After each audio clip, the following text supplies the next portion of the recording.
Oui, hello, bonjour. Bienvenue à notre webinaire régulier de la chaire sur la décarbonisation. Moi, c'est Mark Purdon. Je suis ici avec deux autres experts, Charles Seguin et Clayton Munnings. Welcome to this webinar of the Chair in Decarbonization at UQAM here in Montreal. Results of the May 2025 Joint Carbon Market Auction and the domestic politics of California-Quebec. We'll allow participants to kind of roll in for the next minute or so, but in the meantime, maybe allow our two participants who are going to be very active in this presentation. We have Professor Charles Seguin and Clayton. Maybe Charles, would you want to introduce yourself? Sure. Okay, so I'm Charles Seguin. I'm a professor in the Department of Economics at UQAM. I'm also a member of the Climate Change Committee of the Provincial Minister of the Environment. But what I'm going to say today does not necessarily represent the view of the committee. These are my own views. Yeah, great. Great. Yeah, Clayton Munnings, Executive Director of a newly formed nonprofit called Clean and Prosperous California. I'm a climate economist who's been following the California carbon markets closely since they began. And at Clean and Prosperous California, our mission is to examine carbon pricing through an economic lens by synthesizing existing scientific evidence and using economic thinking to provide novel economic analysis. So happy to be here today. So what we'll be doing in this presentation is just kind of going through the May 2025 auction results, looking at prices obtained, emission allowances purchased by compliance entities, the percentage of emission allowances sold. In a way, it would have been ideal to also include an update on the Washington State auction results, but their auction is being held, was just held yesterday, and the results have not yet been released. But we are actually going to focus a lot in today's webinar on the domestic politics surrounding the carbon market in California, Quebec. And I know we have a bit, Charles and I will have some comments on what's going on in Quebec, but we're really privileged to have Clayton to kind of give us a real kind of deep dive into the situation in California. And then we'll conclude after a Q&A session. And maybe I'll just start, and Charles, maybe I'll hand it over to you for after this slide. But the emission reduction targets for California, Quebec, for 2020, Quebec was sort of a more aggressive than California in terms of seeking a 20% emission reduction below 1990. But 40% below 1999 levels is what California has adopted for 2030. Maybe 48% has been proposed. Maybe Clayton will tell us that proposal has been accepted versus a slightly less ambitious, but still relatively ambitious 37.5 target for Quebec. And we can also look here for Washington has 45% below 1990 levels, so relatively more ambitious. And Canada is about 26 to 32 below 1990 levels, although I think this slide maybe needs to be updated a little bit. And well, we could talk about 2045 and 50 emission reduction targets, but substantially greater and across all jurisdictions. Can I just say something quickly here, Mark? Just in terms of the 2020 target, it's true that Quebec was more ambitious, but maybe not as much as the numbers suggest, because when the targets were actually chosen in, the mid-2000, then the emissions from California had increased above 1990 level a lot more than the Quebec emissions did. So the target from the moment that the point was set was more ambitious in Quebec, but a little bit more similar than these numbers indicate. And then with regard to Quebec's target to in 2030, There's going to be a parliamentary commission in September to discuss whether that target remains or it needs to be changed, and similarly to the 2050 target for carbon neutrality. So these things are at these levels right now, but there's going to be discussion this coming fall about whether these things will remain or be changed. Thank you. And just also sort of a and the take-home message from this slide is that you have these emission reduction caps, and if you combine it between California and Quebec, you see its trajectory to a reduction in emissions. The increase from 2014 to 15 is due to inclusion of large industrial emitters plus distributors of oil, gasoline, natural gas. And you see the trajectories that we're going to reduce emissions in the sector. Present this slide because it just, the logic of the emissions trading is that it's between firms, but across the both jurisdictions, we see the requirement for emission reductions. Maybe I'll allow you to speak to this slide, Charles, about the allocations. Yes, so we've been doing these webinars for quite some time now. So there's 4 auctions every year in which the majority of emissions allowances are distributed. Some are also grandfathered to some of the emitters, and some emitters have to, buy back their grandfathered emissions or some of their emissions in the market. So what we're discussing right now is the second auction of 2025, which took place in late May. Auctions have a price floor, and this is going to be important for this discussion because we're at the floor for the first time in many years, and this floor is increasing at 5% in real terms, so 5% plus inflation every year. There's also some form of ceiling, but they differ a bit between California and Quebec, the way we implement this ceiling. So, and we're not close to the ceiling and haven't been close to the ceiling in the past. So maybe I'm not going to discuss the ceiling so much. So yeah, this is what you have to know about. So basically, if the demand is not strong enough, if all the emission units that are for sale are not sold, then the floor price applies to the auction. And also you'll see there's always 2 vintages being sold at each auction. So is the current vintage.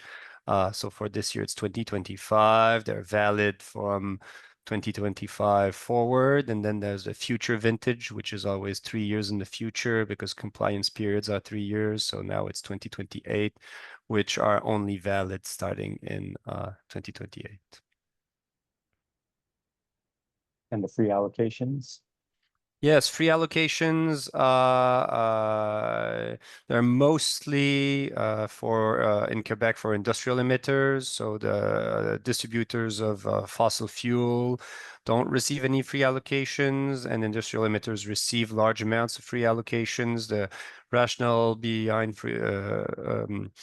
these free allocations is it keeps you with a marginal incentive because you can use your own allocation or sell them in the market. So you have incentive to look for ways to reduce your emissions because you can profit from that. But at the same time, it does not put you at much of a competitive disadvantage if you're a really export-oriented industry like the aluminum industry in Quebec, or if you're in an industry where there's few technological opportunities to reduce emissions, then the government didn't want these industries to completely shut down. So there was a transfer of wealth, if you want, with these free emissions toward these industries. So one can think, for example, as a cement industry is in that situation. So this is just sort of the emissions trajectories in California, Quebec.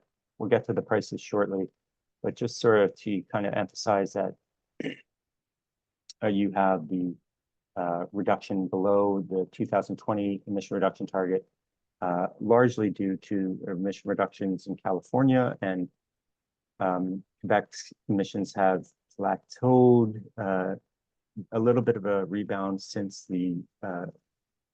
COVID, but they're still below pre-COVID levels. So that's something that's optimistic, but not below the Quebec target when we look at only the emissions in Quebec. But the black line chart on the left is just showing the combined emission reductions. So therefore, recognizing emission reductions marginally induced by Quebec firms in California. And so for the Quebec audience that might be here, the 2020 target was surpassed for Quebec when you include the emission reductions by recognizing emission allowances imported from in California by 27% below 1990 levels, versus on the Quebec territory, it's only about 13% below 1990. Yeah, and of course, 2020 was a peculiar year because of COVID restrictions. But if you look at the graph at 2019, I mean the target was already reached by the combined jurisdictions in 2019 before the pandemic hit. So we went beyond the target in 2020 in large part because of the COVID restrictions, but even, you know, going back 1 year before COVID happened, target have already been reached by the combined jurisdictions. And also there's, oh yeah, you have 2023 mark in the last chart there. So just to point out, there's been 2 rebound years in Quebec for the emissions after COVID. So emissions increased in both 2021 and 2022, but we just add in April the data for 2023, and emission decline on the territory in Quebec by 0.5% in 2023. So that was the first decline since the pandemic. And Clayton, maybe I can ask you, I went to the California inventory site, and it seems there's the 2023 emissions inventory is not released yet. Do you know when that might be released? I'm sure there's a schedule for these, but I do not know off the top of my head, but from muscle memory, I think fall makes sense. It makes sense it's not released yet, and I think fall is the timing. Yeah. Great. So we look forward to seeing what happens. So now we're getting into the auction results, and Charles, I'll kind of let you lead this. Sure. So you have here the chart with the current vintage 2025, the future vintage 2028, and what we could see is that settlement price, so the equilibrium price of the auction, was at the floor for the current vintage, which means that there wasn't enough demand to buy all the permits that were for sale. So there was about 86%, I think, of the permits that were for sale that were bought. So this is a decrease in the price from the previous auctions. In terms of Canadian dollars, we were a little bit above $40 in the previous auction. Now we're down at the floor at $36. So this is the first time in almost 5 years that we had an auction settling at the floor price. We can see that the future vintage is a little bit above the floor at $36.44. So there was a little bit more demand. There's always fewer units for sale in the future vintage, and there's always more involvement of speculators in the future vintage. So the demand was, you know, relatively a little bit stronger, but still weaker than it was in the February auction, which was the previous ones. And then we'll discuss what causes that. Of course, Quebec is a small player in the joint market, so most of what's driving prices are factors happening in California. But still, I think there's also joint factors, you know, recent economic conditions with all the tariffs that have been imposed or threatened by the American administration has reduced economic growth and demand, and especially in Quebec for emission-intensive industry like aluminum. Aluminum has been particularly affected by tariff. So there's probably less demand on that industry, and even probably a willingness for the aluminum producers to sell many of their grandfathered permits.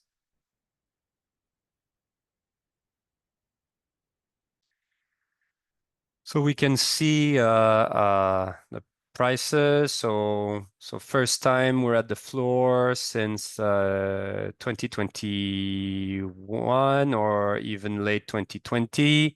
And the level, in terms of the level, we haven't been below $40 since late 2022 in terms of the current vintage, and it's about the same for the future vintage.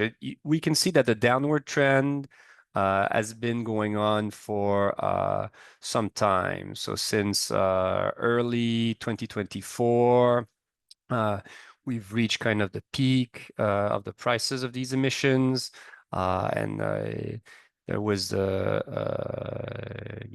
Bank of Canada ratcheting interest rates to slow down the economy, to slow down inflation. So that has had an impact as intended on the economy and inflation, but also in reducing the demand for the products that generate emissions, and hence for the permits to cover these emissions. And we can see that the pattern for the future vintages is very, very similar to that of the current ones. Clayton, I know we're going to come back to you a little later with some additional slides, but I wonder if you have any reactions quickly to these price trends. Yeah, just to emphasize that we haven't been undersubscribed for 5 years. And so this is quite notable. And particularly notable after many years of being well above the price floor. So I look forward to digging into kind of the various factors underpinning that. Yeah, and I think you have a slide on the percentage, or also already mentioned the high percentage of compliance entities participating. I would just go one level deeper, say that financial entities have more or less sat this auction out, and the compliance entities have been the primary participants. That is what the composition of auctions looked like from 2013 to 2019, more or less. So when there is a lack of financial participation, compliance entities tend to gobble up allowances at the price floor. And I think we're seeing a return of that behavior. Great. Here's the percentage of allowances purchased by compliance entities at the most recent auction, and I'll maybe skip to the historical slide. Charles, if you want to comment. Sure. I mean, yeah, we can see that. I mean, indeed, the percentage purchased by emitters, right, compliance entities, so the ones that have to show that they have the permits to do their emission, was higher, especially for the current vintage for a long time, as Clayton mentioned, maybe all the way up to 2020, and then it decreased. It was still, I mean, maybe there was other entities than financial institution. It was, still in the similar numbers in this last auction for the green line for the current vintage. For the future vintage, it's been going down, but so the proportion purchased by non-compliance entities has been going up. It was particularly high at the previous auction, the February one, with about 40% of the units purchased by non-compliance entities for future vintage. So it came back to around 30%, which is still among the highest levels purchased by non-compliance entities.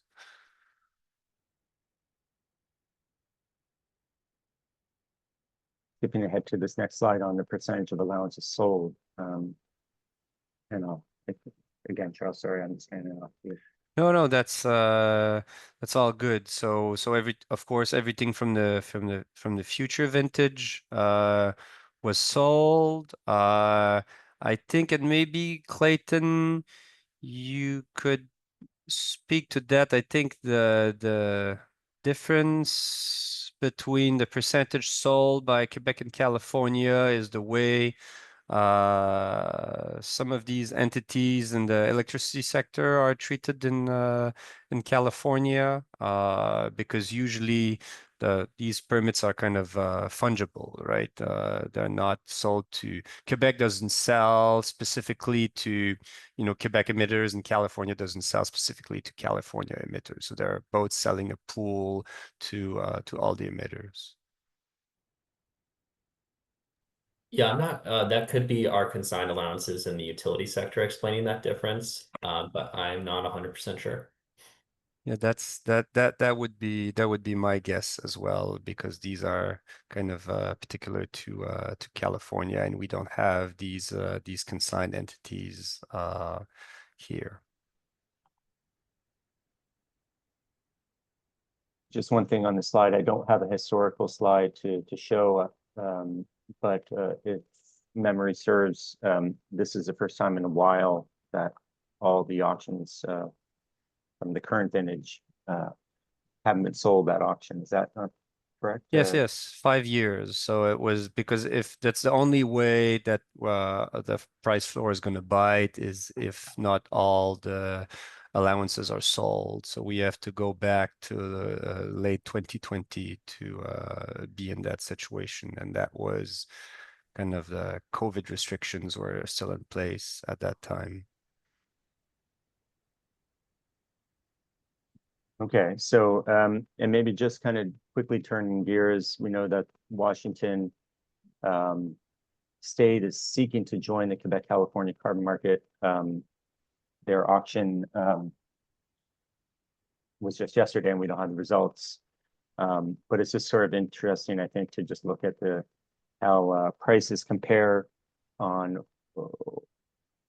with the data that we do have, maybe going to May, and we just see how much higher the allowance prices in Washington have been. Again, we'll see what happens with the results of yesterday's auction to try and update that for another webinar. But the allowance prices have been significantly higher in Washington, and the U there is due to the political prices dropped in late 2023 when a referendum was announced on the Washington carbon market, and that was defeated the same year that the same time that the federal elections in U.S. presidential elections were being held. So maybe got lost in the news cycle there because of the Trump elections, but essentially the carbon market was validated as a politically viable approach, and we saw that the next auctions where prices really rebounded after falling down to about $35, $40. All these prices here in our figures are in Canadian, or there are any Americans on the call. And just to give some perspective, if the two markets were to merge eventually, Washington is just in terms of emission a little bit bigger than Quebec, so it would be a non-trivial addition, but still, much smaller than California. So we would expect, joint prices to be closer to the California-Quebec combo than to the Washington level. So now we're kind of turning to the politics, and I think maybe the thing kind of explore with our other speakers is just a degree of how much the price dynamics or the collapse of prices to the price floor, what's driving that, and to what degree we can attribute that to domestic politics in California and in Quebec. And so Charles and I will start off with sort of a discussion on what's been going on in Quebec over the past, just really the past few months, if not weeks here in Quebec, and then we'll turn over Clayton to give us a deep dive on what's happening in California. So I'll start off, and maybe Charles, you can just leap in whenever you judge appropriate. But over the past maybe few weeks, month, since the federal elections and the sort of revoking the federal carbon tax, consumer tax, there's been some increased perceptions of unfairness of the carbon market price, which imposes a price on gasoline, which is relatively politically salient. We've also had a provincial by-election being announced. The result of those elections, a Quebec provincial MP was elected to the federal level, so that vacated that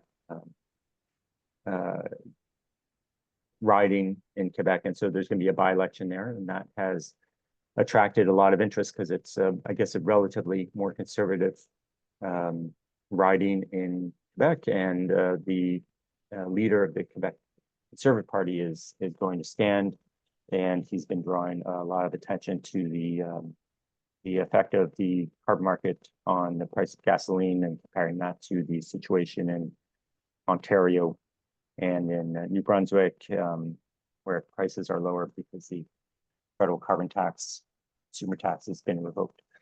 There was also a survey published by Quebec City Journal asking participants in the survey their views on the cost of gasoline and resulting from the carbon market. And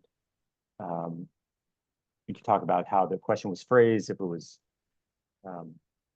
an unbiased question, but suggesting that a lot of people were like, no, we don't want to pay for the higher price for gasoline.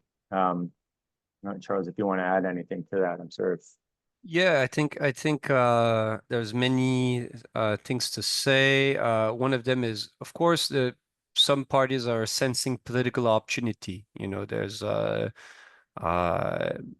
6 months ago, no one thought that it would be possible for the federal Liberal Party to win back an election. And of course, the Trump election and the departure of their previous leader, Justin Trudeau, has helped them a lot. But also, it seemed that removing the federal fuel charge, the consumer carbon tax, was also helpful. So people are seeing, okay, so maybe there's political gains to be made. There was an example that was done at the federal level, and it's worth pointing out that the Quebec Conservative Party in the previous election didn't have repealing the cap and trade in their platform. Their platform stated that they would maintain the cap and trade. So this is a change for the Quebec Conservative Party to go in the direction of repealing the cap and trade. So certainly for political gain. Then the other element is the perceived unfairness that Quebec consumers are at because they pay a carbon tax on gasoline, and other provinces are not paying it anymore. I mean, it's worth pointing out that most of the consumers in the rest of Canada are actually losing from the removal of the federal fuel charge because they've also lost the compensating checks that they were receiving. So if we take the example of Ontario, I guess the most similar province to Quebec, it was estimated by the parliamentary budget officer that about 80% of consumers were receiving more in reimbursement from the carbon tax than they were actually paying, and only the 20% richest consumers were actually paying more in carbon tax than they were receiving in transfers.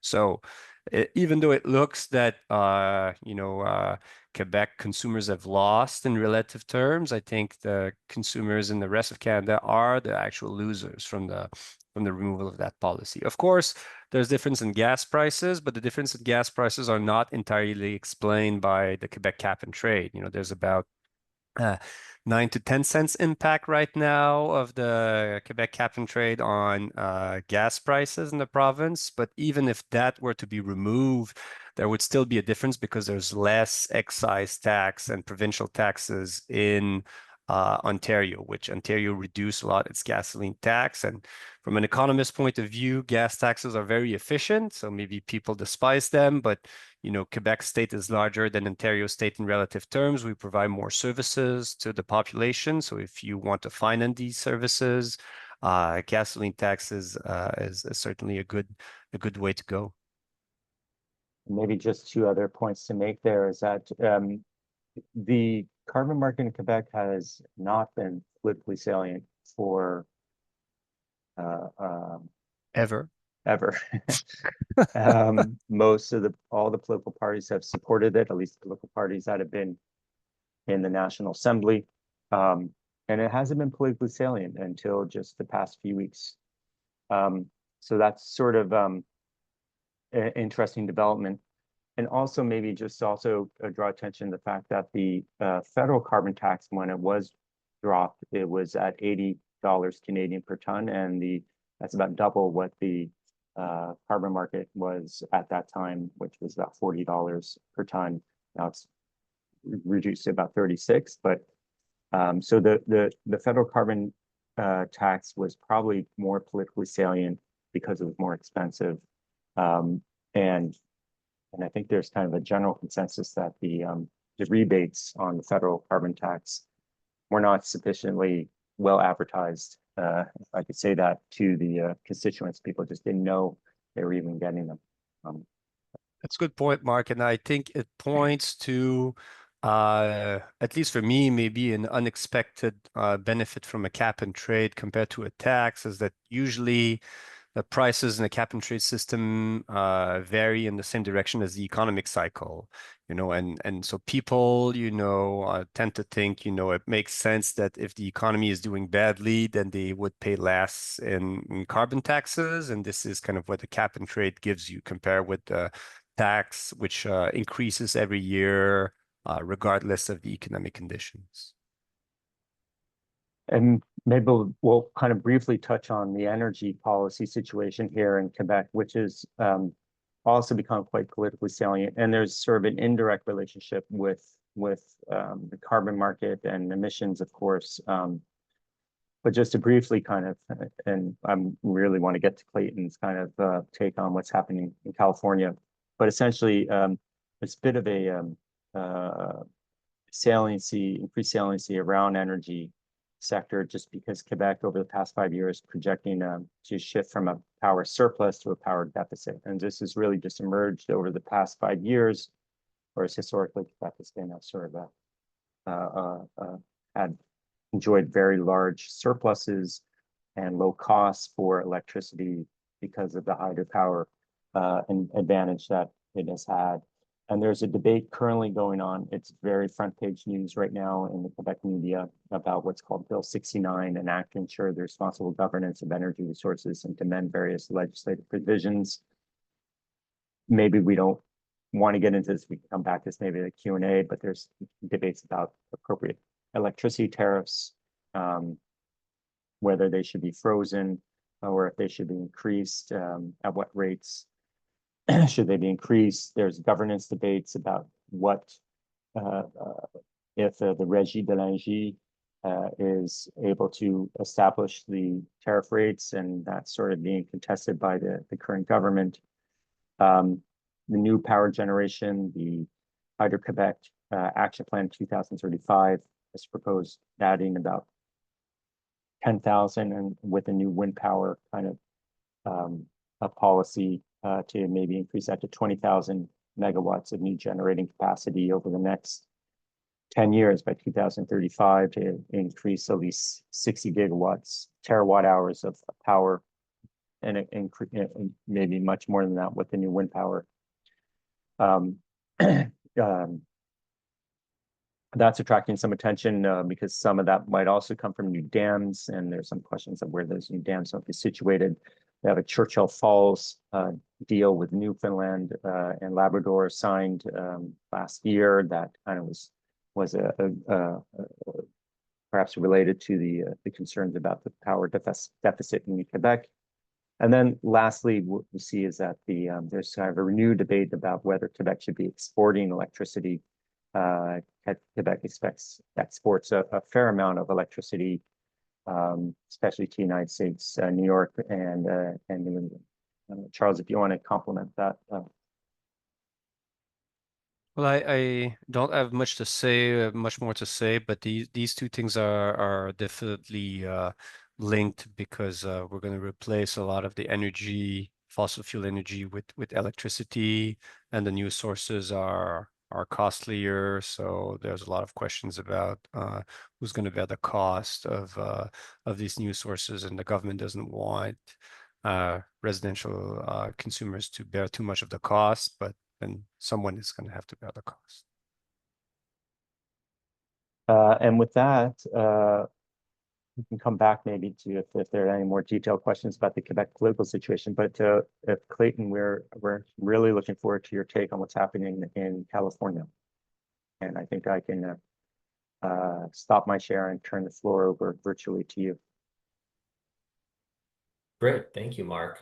And great learning about Quebec from you and Charles. So looking forward to sharing my view from California. Can you see my screen yet?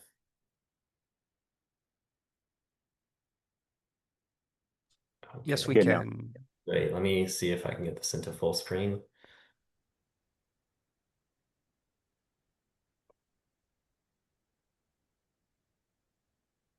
Okay, we're just might have to roll with this version. Sure. So the presentation mode is not working well. Okay, so again, Clayton Munnings with Clean and Prosperous California. I've been following the California carbon market since its inception. My training is as an academic climate economist. And just recently, I opened Clean and Prosperous California, which is a nonprofit focused on California's cap and trade program. This is our board. So Dr. Joe Nation, who was a principal co-author of our first climate legislation in 2006. Alicia Robinson, a lawyer who is the CEO of Elevate Climate. Dr. Emily Wimberger, who's an economist and former chief economist at the Air Resources Board, and myself. And really, our mission is to secure a clean and prosperous California for all. We examine carbon pricing through an economic lens by synthesizing existing research and producing new economics research. And we believe that economic thinking facilitates smart designs for California's cap and trade program, so that climate action is not at odds and can be leveraged to solve a variety of statewide problems, including the affordability crisis, which we have already talked about today several times. So that is who we are. We are newly formed and fundraising. So I will drop our website in the chat box kind of at the end of my presentation. So the first question I want to kind of just tackle is why were auction results at the floor? And to do that, I really have to start with this graph from the 2022 scoping plan. And the scoping plan is California's way of planning for the future. And this is a graph from that scoping plan that just shows our actual emissions in orange, our business as usual emissions in blue, and a scoping plan scenario in purple. And what this shows is given the 48% by 2030 target for 2030, there is a big gap between our expected emissions and our scoping plan target. So a big gap between actual emissions and our 2030 target. Now, the regulator, which in California is the Air Resources Board, used this gap in emissions as a justification to informally propose reducing our cap levels. In other words, to make sure the cap level was aligned to hit our 2030 target. And this slide is from about a year and a half ago, nearly 2 years ago, proposing a reduction in our cap in order to hit the 2030 target. We had 3 scenarios. The red line shows a 40% reduction, which is actually what is legislatively required to hit in California. a yellow line that shows the 48% by 2030 target. That is an ambitious goal set by the administration. It is not legislatively required. And then kind of a super ambitious green target of 55% by 2030. And what CARB had begun doing, the Air Resources Board had begun with this slide is a process of informal rulemaking and thinking about how do we lower the cap to hit the 2030 target. And I should note that because the cap and trade program is a large regulation, any cap change is necessarily and legislatively required to go through what we call a formal rulemaking process. That formal rulemaking process starts when the Air Resources Board releases something called the initial statement of reasons. You can just think of that as the first regulatory proposal that is formal. That has not happened in California yet for this rulemaking, and we'll get into the implications of that. But because the cap and trade program is so large and economically important, any change to the cap has to go through this formal rulemaking procedure. So when this graph shows just, and sorry, it's a bit small, I'll zoom in. This graph shows just from 2023 to 2025 what allowance prices did. And when CARB was even informally considering allowance supply cuts or lowering cap levels, prices rose from $30 to an all-time high of $42. So CARB announcing the supply cuts, CARB holding these informal workshops on supply cuts, continuing to hold workshops on supply cuts, all of this rallied the price all the way up to $42. Now, after about a year or so of this, without a formal rulemaking starting, the market began to get anxious that the supply cuts might not be happening. And particularly at an important conference, CARB didn't say anything about the supply cuts. In early 2024, at a legislative hearing, there was a prominent academic who suggested devaluing the allowance bank. So that's that really big dip you see down, almost hitting $35 is a proposal to devalue the allowance bank. And then there were several months of silence from CARB before they finally revised the rulemaking timeline, amounting to a delay. There was a little bit of a change of opinion, and CARB then said, oh, the formal rule will drop in a few weeks. That brought the prices from $30 almost back up to $40. But then CARB turned around and said that the cuts are not imminent. And then Governor Newsom followed on and said legislative extension is not absolutely necessary this year. And this drove prices all the way down to the floor. And by the way, this graph ends well before the auction results. So the reason I'm kind of giving the blow by blow here is it's very clear to me, in my opinion, that the market is reacting primarily to supply and demand of allowances. And when the market expected a significant cut of allowances in order to hit those 2030 targets led by CARB, the price really shot strongly above the floor. When the market realized that the rulemaking was delayed, prices went back down to the floor. Now, there are other explanations for why prices might remain at the floor. You might think that the lawsuits from Trump or threatened lawsuits from Trump would scare the market. That plays a role, but it's very small, in my opinion. I've been on a bunch of webinars, some of which I've hosted with lawyers, just reassuring the market that the threat is relatively small. And you might hear some legislators trying to kind of say the primary reason for these price drops are uncertainty over the program's existence beyond 2030, because our program only has legal authority through 2030. But I think these results really signify that concern over extension is not the primary driver of allowance prices here. It's really the balance of supply and demand. Compared to this $42 all-time high, over the last year, my back of the envelope calculations suggest we've foregone about $1.5 billion in revenue.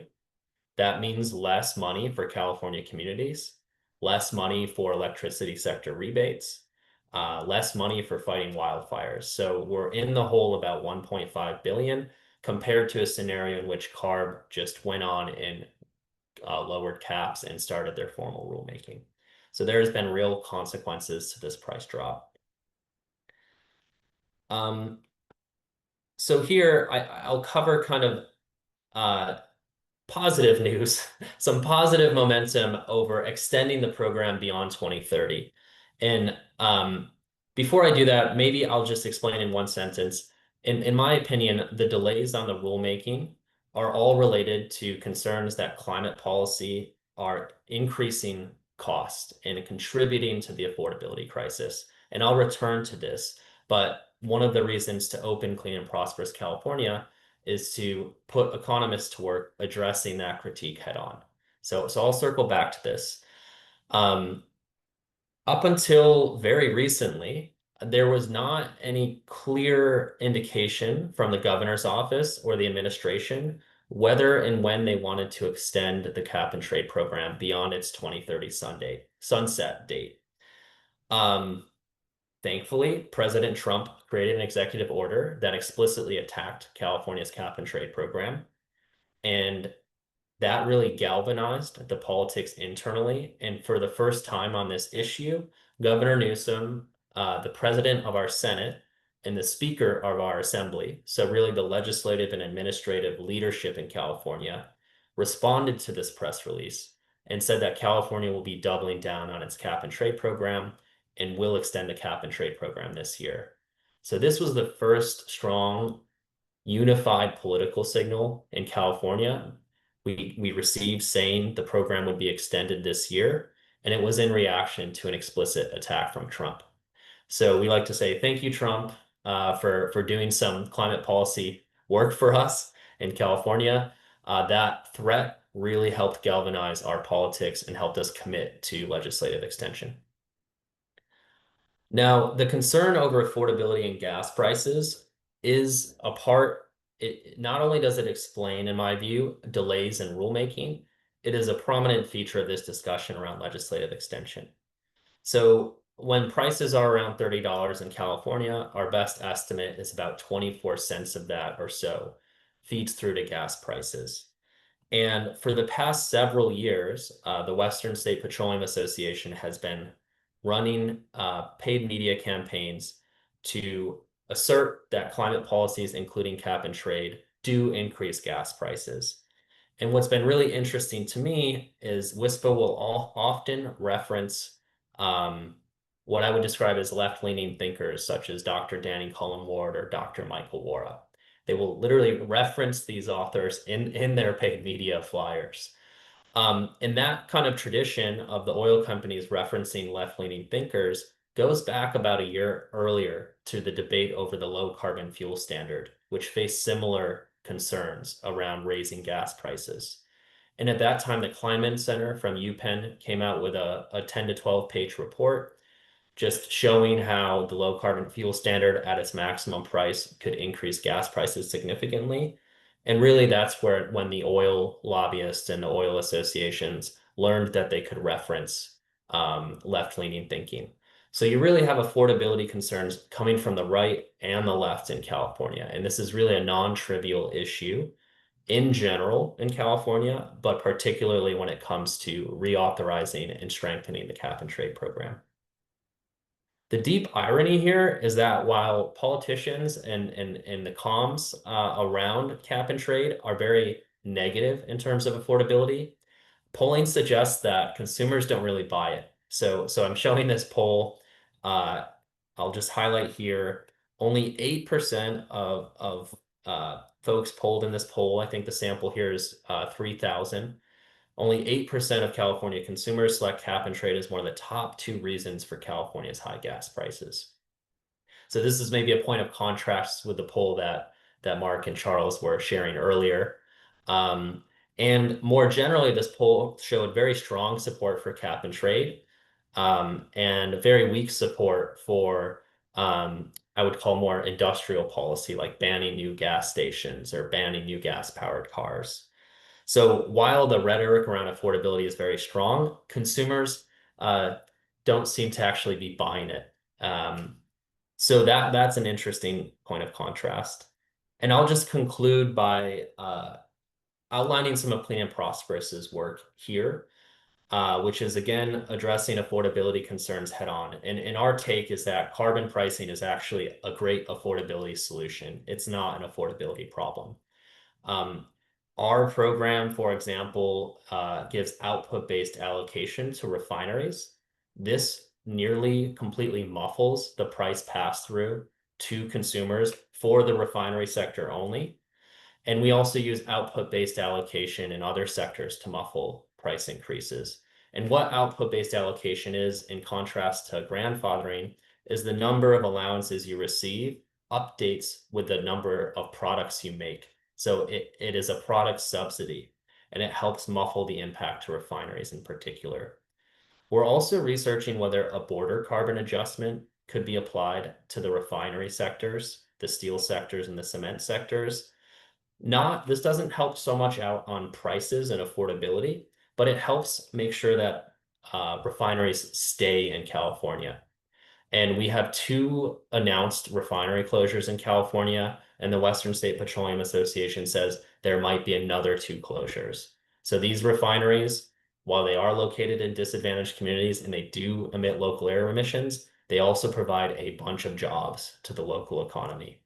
So these are 2 items we're researching, in addition to a third I'll briefly mention, which is rebates to gasoline consumers, which is, I think, a shared interest with Charles and Mark.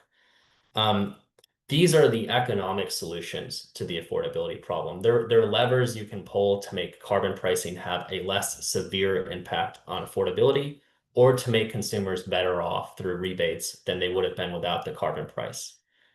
I'll step back and I'll mention 2 lessons I've learned from Washington. So this will be the last thing I say. So Clean and Prosperous California is modeled off a nonprofit called Clean and Prosperous Washington. That is the nonprofit that did the heavy lifting in defending Washington's Cap and Invest program. And the key argument used against the Washington Cap and Invest program was that it increased gas prices. So I'll conclude with 2 messaging pieces I've learned from Clean and Prosperous Washington. First, most of the complaints around carbon price and affordability issues are not genuine. They're coming from, folks that actually don't care for climate action, or may care for climate action and just want to use command and control or industrial policies only to get the job done. So in situations where you think that is the origin of the complaint, the best thing to do is just to highlight the cost of climate inaction. We know the social cost of carbon is $190. We know that in California, doing nothing will lead to more wildfires, which have a giant price tag. They're an existential threat to our state. So from a communications perspective, that's very important. And then highlighting the cost of other policies from a communication perspective is very important for those people who are pro-climate action, but are a little shy about using cap and trade as a primary tool. When you look at other policies, subsidies usually cost about 10 times more per ton of carbon reduced. Command and control, sometimes 100 times more than carbon pricing per ton reduced. This is obviously a generalization, and the details matter, but those are the rough numbers. And so I'll just say these 2 kind of communication strategies, I think, are just as important to consider as the economic solutions to affordability, because a lot of the kind of going back to this slide, where consumers don't mind carbon pricing, in contrast with the paid media campaigns that make it seem like climate policy is the only cause of affordability issues. A lot of these concerns are not about policy or economics. It's actually media and comms. So it's really important to think about the comms angles alongside with the policy fixes. And with that, I'll conclude. Yeah. Okay, well, thank you very much, Clayton. And